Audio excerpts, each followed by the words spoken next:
Okay, so this person was brave enough to respond to my video, so let's get into it.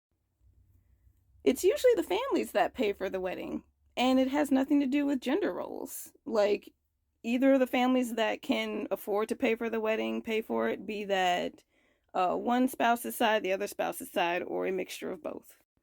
And as I said before in a different video, in a world where women also have their own income and livelihoods, the tradition of expenses falling on the men is null and void.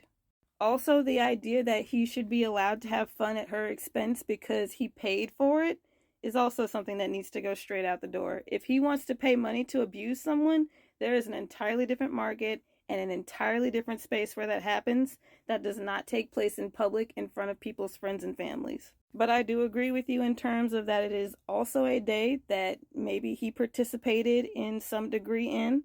As I mentioned earlier, it is very much an assumption that she planned everything and all this here. And he had something to do with some of the planning and expenses as well. I don't know, neither here nor there. But as someone else also mentioned, society puts the pressure on the wedding being the woman's day. And it is a very negative commentary on all of us as a society when our idea of fun comes at someone else's expense. There are plenty of consensual ways that they both could have had fun at that wedding, and he chose to do what he did instead. What kind of world do you want to live in where people aren't held accountable for their choices, is what I'm wondering at this point.